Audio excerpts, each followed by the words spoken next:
chapter 24 and text 36. Etanme janma lokesmin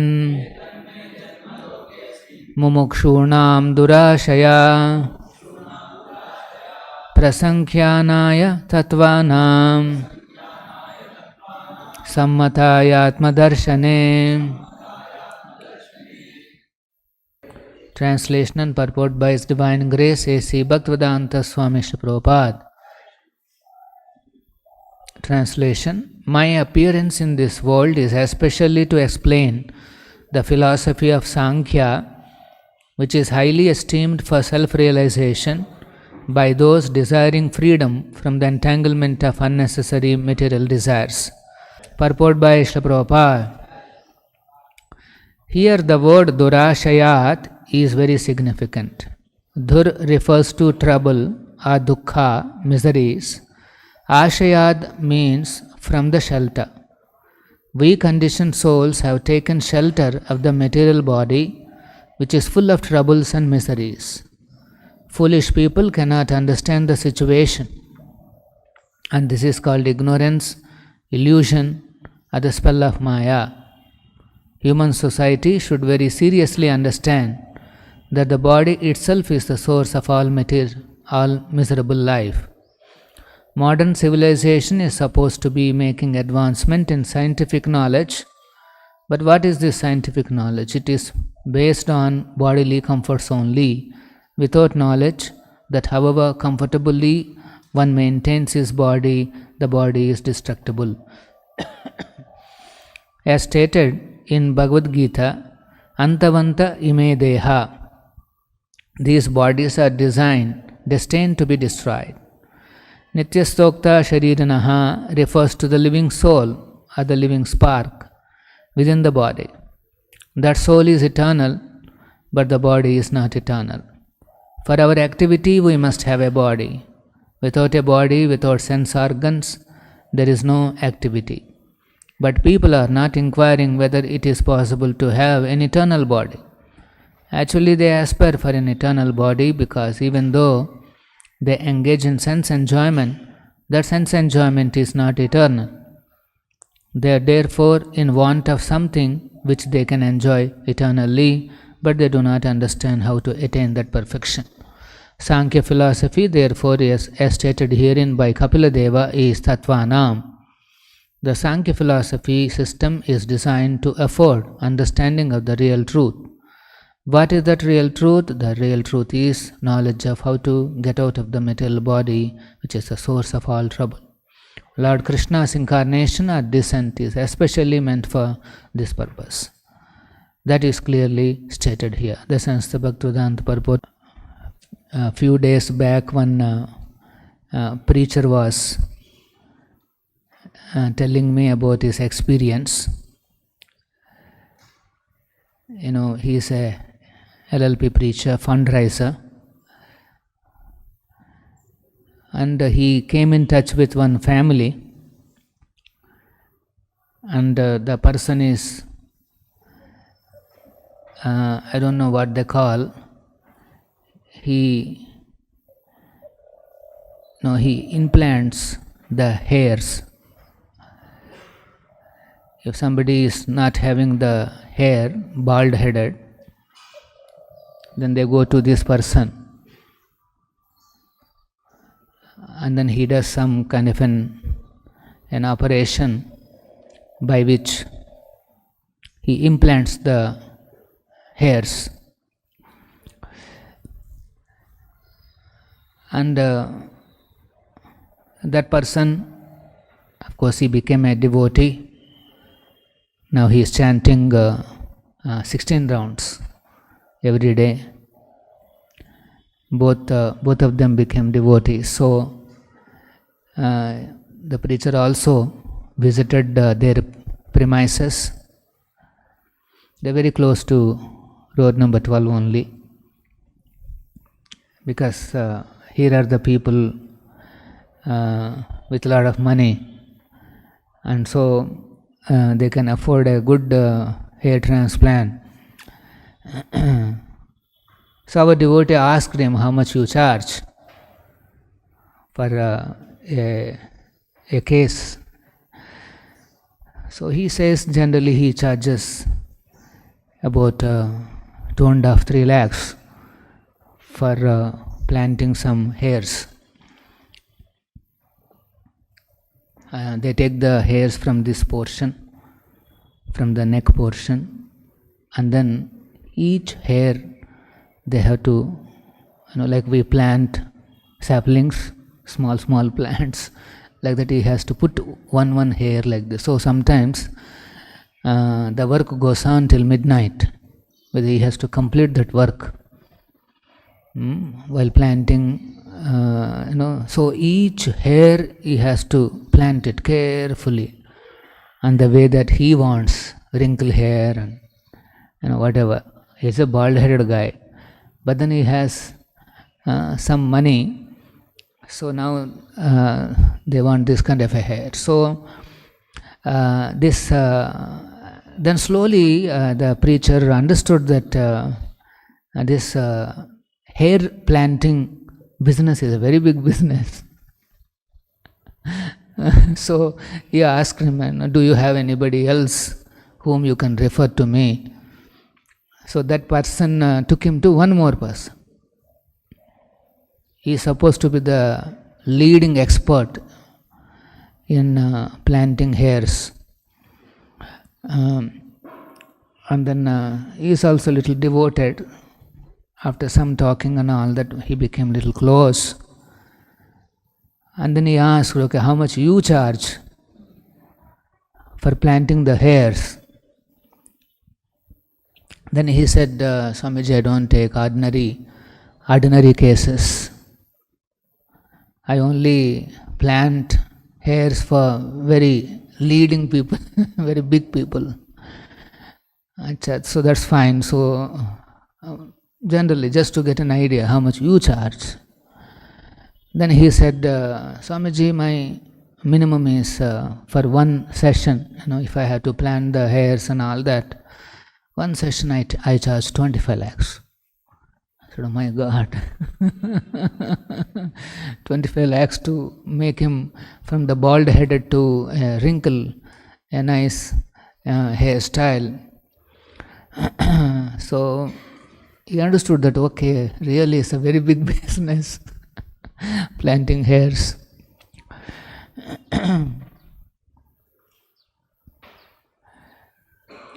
The first thing that happens when somebody becomes a full-time missionary in Krishna consciousness movement is that he may be having a most celebrated hairstyle, but as soon as he joins, the first thing that happens is, the whole hairs goes away. He'll be left with a small tuft behind, and all his that celebrated hair with all the nice patterns and hairstyles, it goes away.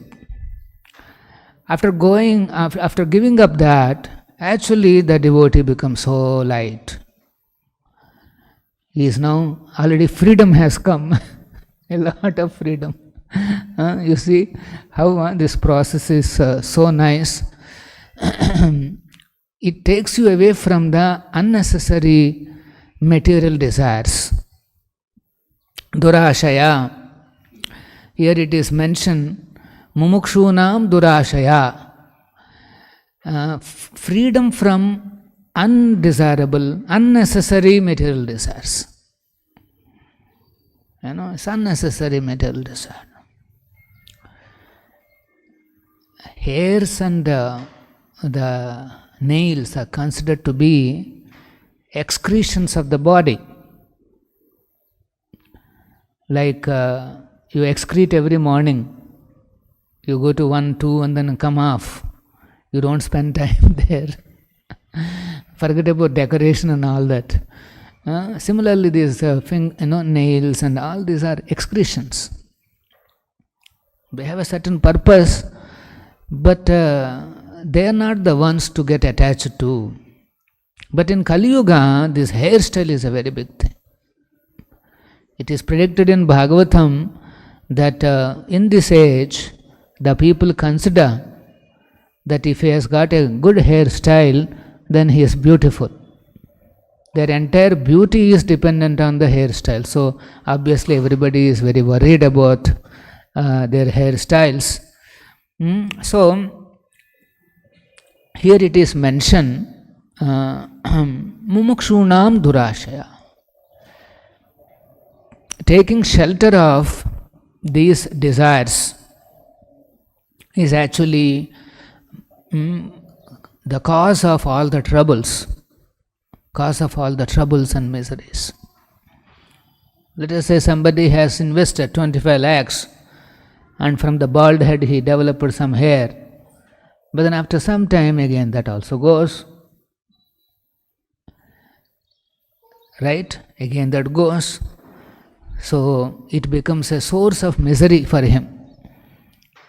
Even one hair goes, his heart pains. At 25 lakhs, how many hairs he has planted? 1,000 hairs. 25 lakhs and one hair is how much?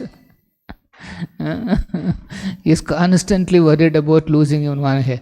That means if somebody takes shelter of something temporary, that is durashaya.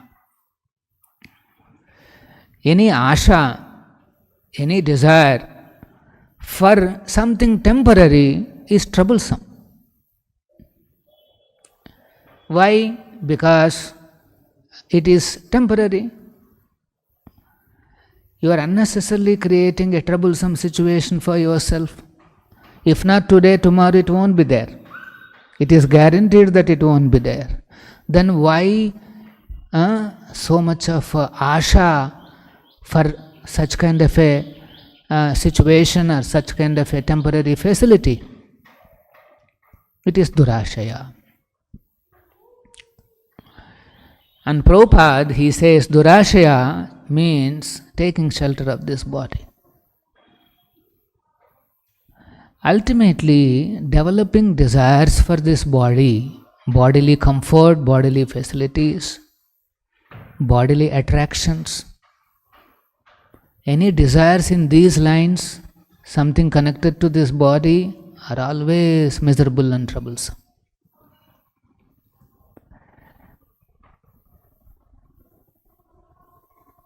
Here, Prabhupada says one interesting statement.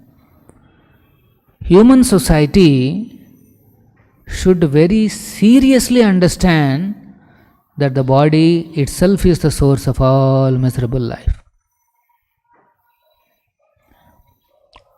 The human society as a whole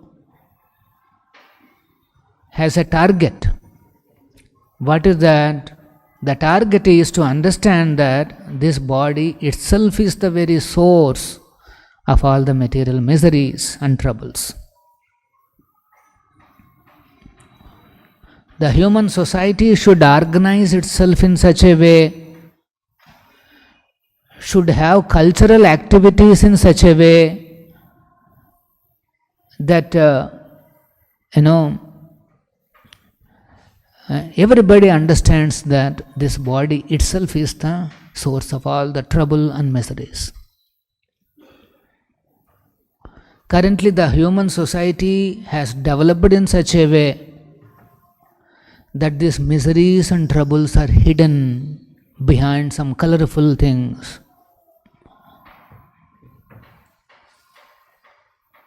Nice, wonderful curly hairs and very colorful suits, flowing robes and shining paints on the face and all kinds of things. You decorate so nicely that you are covering up the reality. And what is that reality? The reality is that the body is the source of misery and trouble. That's why whenever we go out into the society, in the regular society, when you go, particularly when you go to some social functions, say marriage or whatever, uh, sometimes in the beginning stages, that a devotee can get bewildered by looking at this opulence, by looking at the smiles and the wonderful suits and vehicles and all the kinds of those decorations and beautifications. In the beginning stages of Krishna consciousness, one can get bewildered. Because Bhagavad Gita is, here it is said, it is all troublesome, full of misery. This very body is the troublesome and full of misery. But when he goes out into those social arenas, he doesn't see any trouble. He doesn't see any misery. In fact, he sees everything very colorful. He sees beauty, he sees color, he sees power. Gets completely a different perspective. Because the whole society is like that. They kept aside the troublesome portion. They thought that is all troublesome. Nobody can find a solution to this.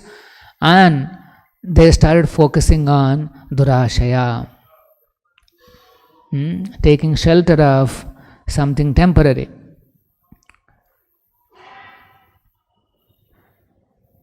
In the beginning days, some people used to ask me this question. Swamiji, Bhagavad Gita says, Dukhalayam, Ashashvatam.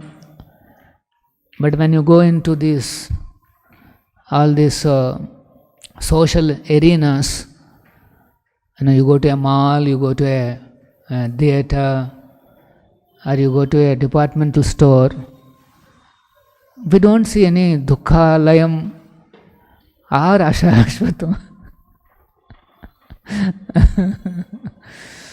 You are perceiving something different.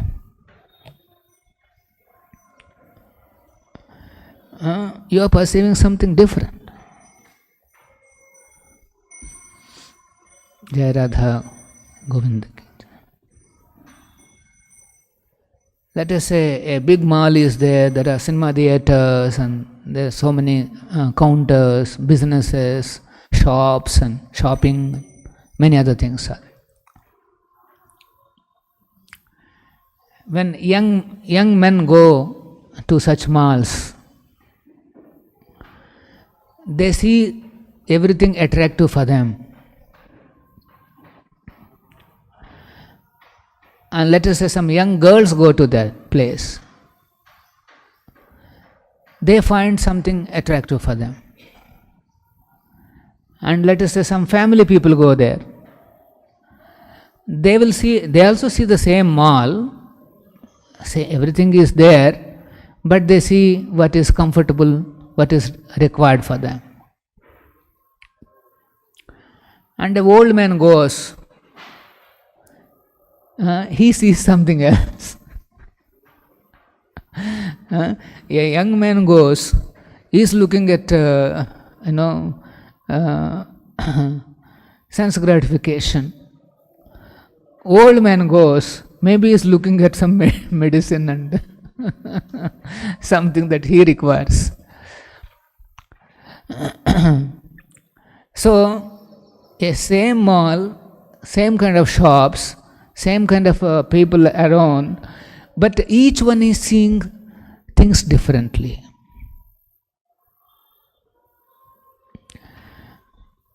But what is the truth? Inside that place, now what exactly is the truth? That is called Tattvanam, Prasankhyanaya Tattvanam. In this world, to find out what is the truth, that is not easy. What really exists, that you cannot. Everybody has some filters, and they see what they want to see. There is a filtering happens. For example, a young man goes inside such mall, there could be hundreds of people there, but his eyes are looking for some young sense objects. There could be hundreds of thousands of people, but he focuses only on the opposite sex. He doesn't even see next to the young woman there is a old woman. He doesn't see a old man, maybe their parents, her parents probably. He sees only that. But that is not the reality there.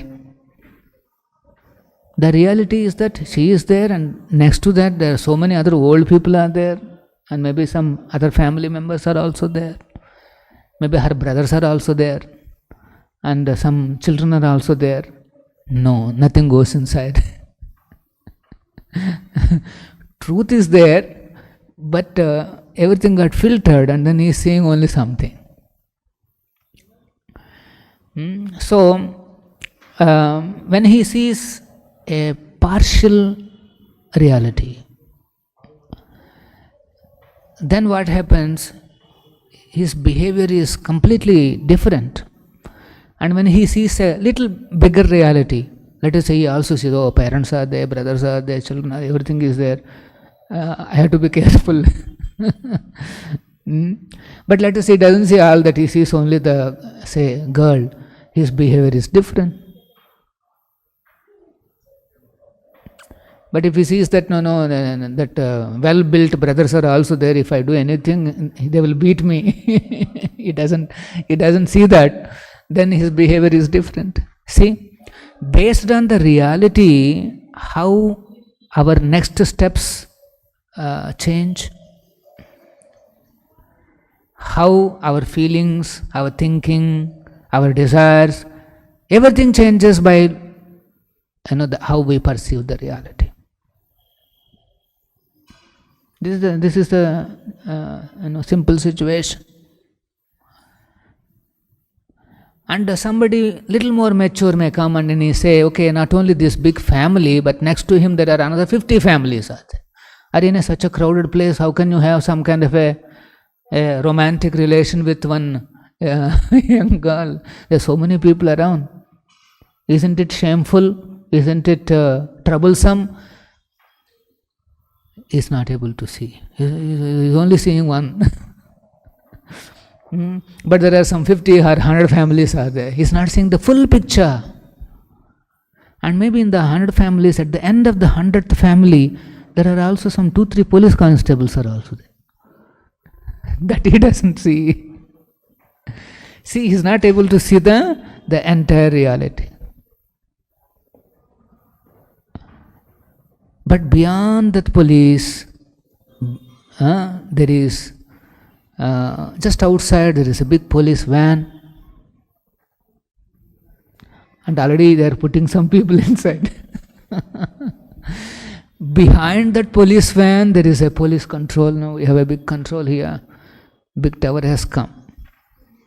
Our devotees have met the officer who is sitting in the top floor. And then he is saying, oh, Swamiji, you are from a temple, okay, where is your temple? And our devotee opened the window and then said, see, look, there you can see one Sudarshan Chakra. Ah, yes, Swamiji, this is our temple. Oh, very nice. Already he is there for many years probably, but he never saw temple. See how we are not able to see the reality. Reality, filtered, covered. So similarly, in this example, to continue, behind the police van there is a police control room already monitoring. In the mall also there are cameras which are monitored by the control room. And it all adds up to one home minister. And home minister is, it adds, he is under he is working in the government, and there is a chief minister. But he is only one state. In our country, there are so many chief ministers, and there is one prime minister. But there are so many prime ministers in this planet. It is not just only one, and all those prime ministers put together, there is one, this planet. And like this, there are innumerable planets. Innumerable. And they're all part of just one planetary system. And there are 14 planetary systems within one universe. And that beyond that universe, there are innumerable universes. They're all floating like small, small balls in Karana ocean. And then there is Mahavishnu. Just by one breathing, he takes everything inside. Now, who remembers this picture? Actually, this is the reality.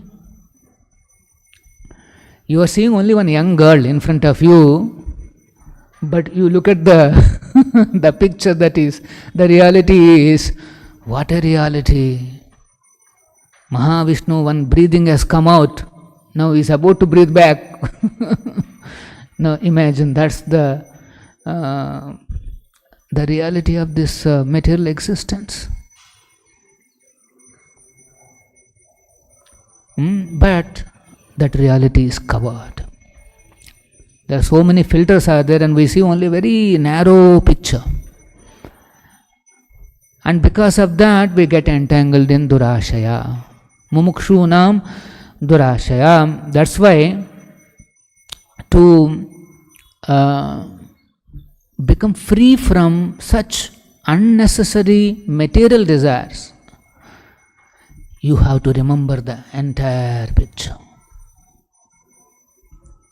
You should know that, I am not, I cannot just go by. For example, this young man, let us say, without seeing the whole picture inside that mall, let us say he starts teasing, he starts interacting with that girl, then what will happen? Very soon police will interfere.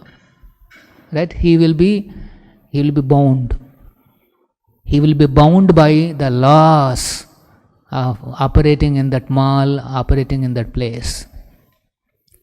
Why? He has not seen the full picture. If he knows that, there are police there, he will be real careful. Similarly, we have not seen the truth. The complete truth is that there is a Supreme Personality, supervision is there in this world. Everything is working under the direction of the Supreme Personality of Godhead. Why are we not seeing His supervision?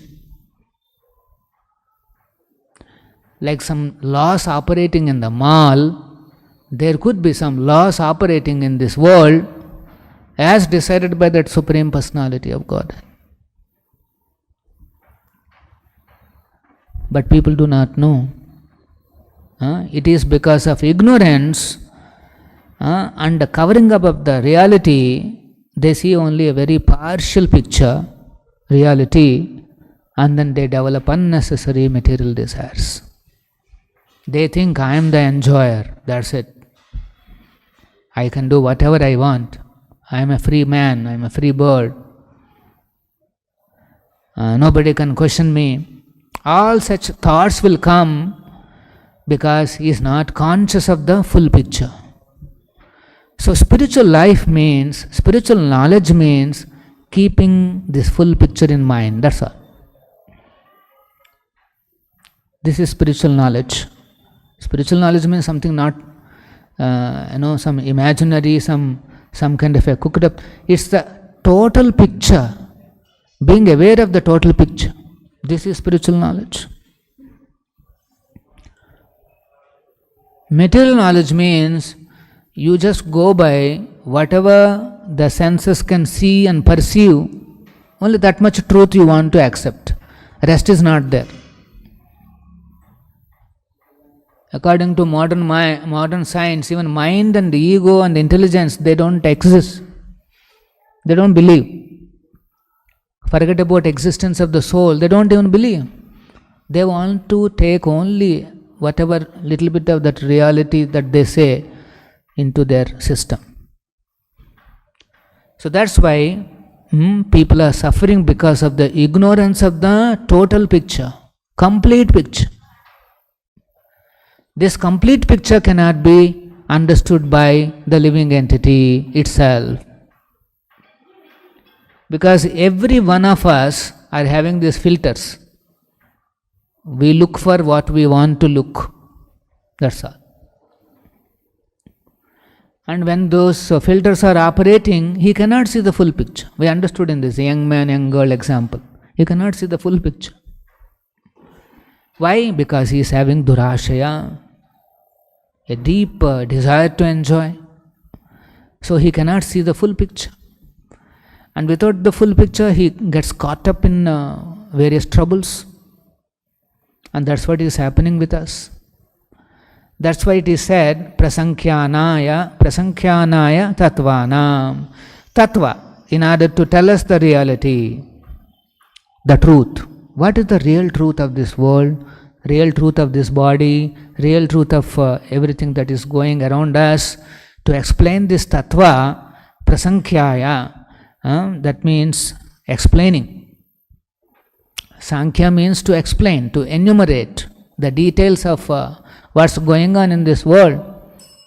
A detailed explanation, 24 elements, plus the living entity, plus the Paramatma. All these explanations in order to understand the truths. Tattvanam means truths. What is the truth of this world? Why this is required? Because mumukshunam, if one wants freedom from these troubles, one wants freedom from these miseries of life, then he has to understand the truth of this world. Sammataya atmadarshane, and this kind of a knowledge is sammataya. It is highly esteemed knowledge. This kind of a knowledge is accepted and glorified by atmadarshane, for people who are desiring self-realization. So, if the human society wants freedom from these troubles and miseries, then it has to focus on understanding the truth of this world. Instead of focusing on this, that's why Prabhupada is saying human society should be very seriously, they should understand the body itself is the source of trouble.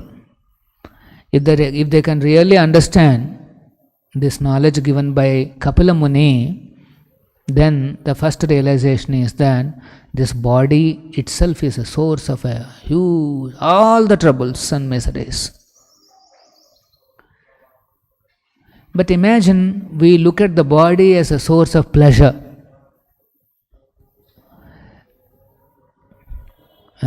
We always look at the other bodies or my own body as a source of great pleasure. So this is called Maya. What is the truth given by the Shastra, Supreme Lord, Prasankyaya Tattvanam? The truth is that this body is the source of all troubles and miseries. But how we are looking at? We are looking at as a, as a source of great pleasure and delight. That's why conditioned souls are compared to insane, mad people. What is source of trouble is accepted as source of great pleasures. This is the scenario. So that's why Prabhupada is saying this is the spell of Maya. If we want permanent pleasure, everybody's desire is that they don't want to be haunted by these troubles. We want pleasures which doesn't bring troubles for us. In this world, every pleasure brings a trouble. If you are nicely enjoying sweets very nicely, more and more, more and more. Yes, very good. One day your report will show you are about to get diabetes. Any pleasure slowly will bring you misery. Because pleasure and misery, they're like one coin. They're like one coin. When you take this coin, you are seeing, oh, there is a lot of pleasure. But behind is the misery. One coin only. You are thinking, I'm taking this coin, but actually you are thinking, I'm enjoying this pleasure. Just behind is the misery. It's like a one unit. It comes to you. Apparently the miseries may sometimes may take little time to come, but not all miseries are like that. Immediately you will get the every pleasure, immediately you will get the misery along with it. So that's why how can I enjoy without this tag, without this tax? This misery is a tax I have to pay.